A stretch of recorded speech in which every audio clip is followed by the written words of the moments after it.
Hello, today we're going to be talking about the unknown dangers of hormone therapy.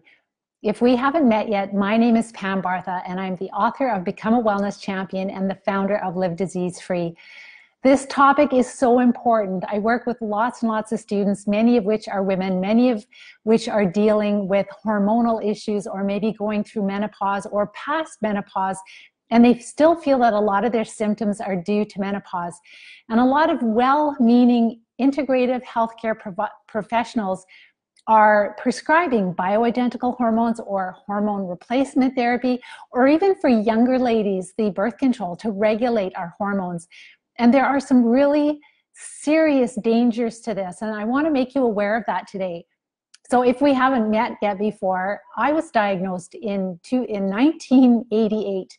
29 years ago, I was diagnosed with multiple sclerosis. And I'm happy to share with you that I have beat the disease for 29 years now. And I took a very different path. I decided to treat infections. And that's what we're going to be talking about, even with respect to these hormone issues that we're dealing with. Because maybe it is not that we're dealing with hormonal imbalances. Maybe it's an imbalance in the microbes that are in our body. And when they're out of balance, then we can get all kinds of symptoms that mimic hormone imbalances. And there are some really serious concerns with taking hormones. And I want you to be aware of it. And I want you to do your own due diligence, to go online, to do your own research.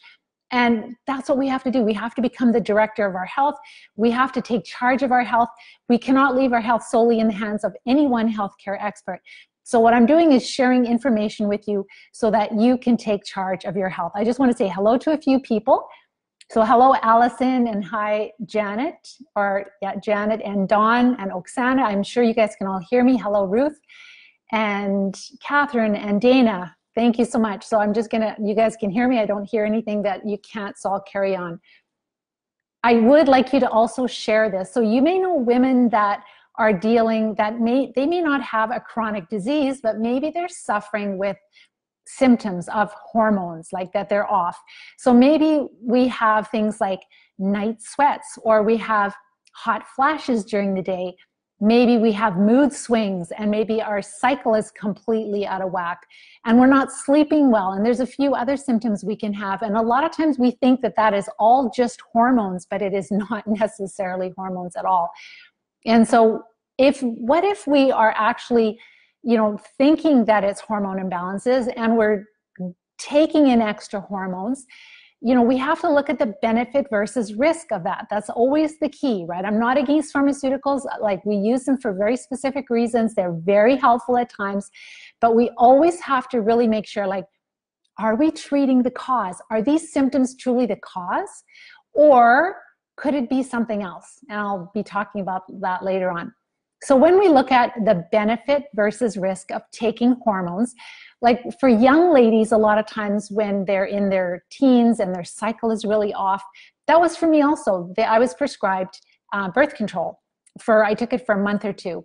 And luckily, I didn't take it for very long, because what I'm seeing with young ladies is that if they're in their 20s or 30s, and if they've taken it for a long period of time, they have a much higher incidence of things like endometriosis and fibroid cysts, all kinds of different. It basically will encourage the growth of these infections that we talk about in the Live Disease Free Academy. So, and then when we get older, like when we're going through menopause, or maybe we're just dealing with these symptoms that I mentioned before, where we're maybe having mood swings, maybe we're having these hot flashes, etc., and we're not sleeping at night and our cycle is off. So then the doctors, very often, they're trying to do their best and they just want to make us feel better, so they will prescribe progesterone and estrogen. And sometimes it's one, like estrogen by itself, and sometimes it's a combination. And in the literature, in the scientific literature, what they found is that women, so we'll look at the benefits first. So women who take some extra hormone therapy, they tend to have a little bit less fractures and maybe a little bit more bone density. And also, they don't have the hot flashes anymore, right? So that's a big, big reason, because we hate that when we're just, doing our thing and then all of a sudden we start to turn red and we're just having this heat wave go over us. So the night sweats and the hot flashes can settle down if we're taking hormones. and we can find that there's this potential of increased bone density. And the last one is just like urinary tract issues. For some people, it can be helpful. But there are a lot of adverse effects. And so we always have to look at the pros versus the cons. And there was a very large study done. There were at least 27,000 women in this study. And it was a clinical study. And they basically broke it down into two groups of women. One they gave estrogen, and the other they gave estrogen and progesterone. And they actually had to stop both trials because they found that the adverse effects were worse than the benefits. And I just want to read a few of the different adverse effects that they had. So they found that giving this hormone therapy was associated with increased urinary incontinence, so having more bladder issues, and dementia doubled. So the risk of developing dementia doubled with taking hormone therapy. Also increased risk of stroke, blood clots, and heart attack. Also more likely to be diagnosed with breast cancer. And anyone who was diagnosed with lung cancer, then those women that were taking the estrogen plus progesterone, they were much more likely to die of the disease. And anytime somebody was diagnosed with colorectal cancer, it was much more advanced in the women that were taking the hormone therapy. These are really, really serious adverse effects. And in the study, they actually stopped both of those trials. And this is what we're not being told when we're visiting with our healthcare providers. And this is why we have to take responsibility for our health, and we have to really do our own due diligence. And that took me, like, just looking up that article, it took me like 15 minutes just to find it. And you can find this, it was on the cancer, National Cancer Institute. Let me see where it was here. Yes, I got rid of it. So it's basically, I think it's the National Cancer Institute, but look for a government agency, somewhere where it's legitimate, right? Not just somebody who's writing. So you can, what I do a lot of times is I will, if I want to search something out, I will write in the name, and then I'll put PDF behind it, and then just look for things that are peer reviewed, things that are journal, like published journal articles. So that is really serious. And so you think, well, why would there be so many negative effects of taking hormones if it's such a good thing? Well, if those symptoms that we're dealing with are really not caused by our hormones being out of balance, but maybe they're caused by infections, and then we know that hormones are very powerful chemicals. They change our biochemistry in many ways that we don't even know. Two ways that I can share with you is that, for example, when I was pregnant, and during that time, my progesterone was higher. And that hormone, it actually will suppress your inflammatory immune response. And that's good for the baby because you want your immune system to be not in the fighting mode. So it suppresses the immune system, but it increases your blood sugar level, which is really important for the baby too. But if you have infections, if your microbes in your body are really out of balance, then those microbes are going to love it when your blood sugar is higher and when your immune system is more suppressed, right? So what I see in women is that if we're out of balance and we have, let's say, too many large and small parasites, and we've got different types of fungi out of control, and maybe some different bacterial infections. So we have this dysbiosis, right? We know that because we have gut issues, maybe gas, constipation, diarrhea off and on, and then other symptoms too. But when we're out of balance, we can get those symptoms. A lot of parasites will cause these night sweats and day sweats and chills. So even Lyme disease, there's a dysregulation with our body temperature. So when you understand that, what I see in the ladies that I work with in the academy, the Live Disease Free Academy, is that when you correct the microbes, then the night sweats go away, the day sweats go away, the mood becomes totally peaceful and happy. People sleep well because remember those parasites are really active at night, so we don't sleep well. And we don't need to take hormones. And what I've discovered is that our body is a miracle. It's genetically programmed. It knows how to operate optimally. So what we have to do is we just have to support it. We have to get rid of the infections that are chronic and producing all kinds of chemicals and causing nutritional deficiencies. So we have to get rid of those. And then we support it with nutrition. So we make sure we correct nutritional deficiencies. And if you get rid of what's bothering it, the infections, and you give it what it needs, your body just naturally produces the right amount of hormones. For myself, I went through menopause and I did not even notice it. I didn't have hot flashes. I didn't have any mood swings. It was just like, oh, I guess I'm done. So the whole menopause thing in North America and in many of the industrialized countries, it's kind of a symptom or a syndrome of the poor health of us. Number one, we are loaded with the wrong microbes. That's the biggest thing. And number two, yes, we can have nutritional deficiencies. So those would be the two biggest reasons that are causing these symptoms. So make sure you stick in your questions if you have any. So the problem is that when students come to me and they start to work with me, and if they're taking hormones, a lot of times, like, I don't tell them to come off it, but I share all this with them, and then they work their way off it with their doctor. And then they find that they can heal a lot faster, because if you continue to suppress your immune system and you continue to have more sugar in your blood, and we're reducing the carbs, but you're still feeding the infections, it just does not work. And women that are dealing with taking the extra hormones, they get sicker and sicker and sicker. So taking hormones might give us some symptom relief. It might make us feel like less mood swings, or maybe we're more regular because the hormones force us to be regular. We may not have the night sweats or the day sweats, etc. But when you treat the infections, those all go away anyhow. And the problem is when you're taking the hormones, then it's actually promoting the problem. So it actually makes the infections grow faster than if you weren't taking the hormones. So it's kind of putting a Band-Aid on an ulcer, but actually it's worse than just a Band-Aid, because it's actually making the ulcer worse. That's the big thing. So it breaks my heart and I know that the integrative doctors or doctors, they mean well and they want you to have symptom relief, but what if it's making the situation worse? And that's honestly what I believe. Check it out yourself. I personally would not take hormones for sure.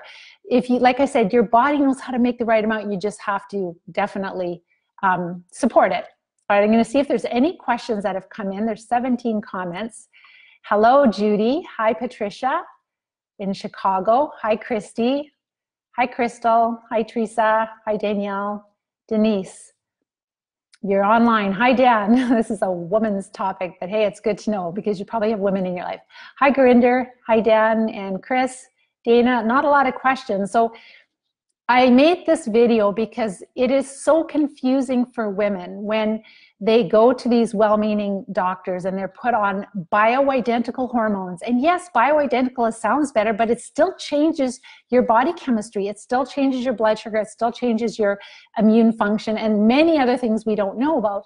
So it's not so much that it's bioidentical or synthetic, it's what it's doing, how it's changing our physiology inside. And we really want to be focusing on the cause. That's what gives us the greatest improvement to our health. Hi, Zuditu. Hello, not a lot of questions. I think there's a lot of wellness champions on here, 18, okay. So if there are no other questions, let me see. Here we go, here's one. So Crystal, can you be on birth control while you're doing this program? You can, but honestly, it is going to make it so that you don't recover. So with what we do is there's other things that you can use that are not going to be making you sick. That's the thing, is that if you're going to use birth control, you want to use something that is not going to jeopardize your health and make you worse off. And there are other things. So that's really, really important. I wrote a book called Become a Wellness Champion. And in that book, I did a whole chapter on women's health issues. And that you can find on Amazon or Barnes & Noble. It's called Become a Wellness Champion. And in that area, I did talk a lot more about the birth control and all the huge, you need to read the adverse effects. They're really, really serious, right? And you only live once and it's not worth the adverse effects. So you've got to find something that's safer. But obviously, like when people come to me and begin the program, the Live Disease Free Academy, they don't just quit everything, right? They just make a game plan and they start to transition into more healthy choices for everything. And for those of you that are dealing with chronic disease, I know I attract a lot of people that have multiple sclerosis, but even if it's some other condition, but you've been searching and searching for ways to find improvements and to try to get your health back. Maybe you've tried all kinds of diets. Maybe you've tried lots of supplements. Maybe you've spent thousands of dollars going to different types of healthcare providers and trying things like stem cell and CCSVI or hormone replacement therapy, and on. It just goes on. And it could be things like allergy testing and desensitizing and heavy metals. And there's so many things you can try. But if you're at that place where you're like, I'm so sick of trying different things, I want my life back, I want to treat the cause. That's what I help people do, is we treat the cause of chronic disease, which is infections and nutritional deficiencies and toxicity. And when I'm talking about infections, I want to tell you that the sicker we are, the more infested we are with big and small parasites, fungus, and different types of bacteria. And when I'm talking about big or small parasites, I'm talking about worms even. So with my students, and I've done a whole bunch of different, if you have MS and you want to learn more about the infections associated with MS, make sure to look at my 5-part series. It's on this channel on Facebook and also on YouTube, Live Disease Free. So, and make sure to subscribe so that you get notified of different topics that I'm covering. But I did one on parasitic MS and parasitic worms. And to date now, before when I did that video, the largest one my students passed was 1 foot long, and now it's over 2 feet long. And we have pictures of them, and it's crazy. So you can just imagine that, you know, when we're changing our immune function and we're changing the blood sugar, that it will promote these infections, big and small. And a lot of people aren't thinking about the big worms, but they're much bigger problem than we realized. All right, so hi, Catherine. You have a joke. Ha ha ha. All right, Nikki. Hello, Nikki. And Lynette, what about natural vitamins for night sweats? So what they would say, I think it's niacin that you could take to help, one of the B vitamins, but honestly, you're having the night sweats, it's not caused 9 out of 10. I mean, there's no harm in taking some extra B vitamins, except if you have a lot of infections and you take high doses of B vitamins, you're actually promoting the infections too. But honestly, what I've seen, and I see this all the time with the students I work with, is that when they come to me and they're like, well, I'm postmenopausal and, you know, that's why I'm having these symptoms. I'm like, no, just let's go through the program. Let's support the body with plant source nutrition. Let's get rid of the toxins. Let's deal with those infections. And they're like, oh, I guess it wasn't hormones. It's the infections most of the time. Honestly, most of the time it is. So Nikki, you're going through menopause and you have MS. The doctor wants you to do hormones and you decided, you haven't decided. What I would do if I were you is I would do a lot of research. Just do your own due diligence, go online, look at some good studies. And when they're stopping these studies based on, you know, more risk than benefit, and these risks are really serious, right? I shared them with you.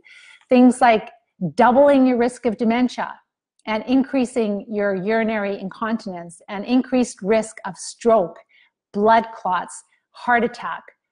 Also more likely to be diagnosed with breast cancer, and those people that are diagnosed with lung cancer more likely to die of the disease, and with colorectal cancer, they're much more advanced when you're taking hormones. Again, all of those conditions are caused by infections.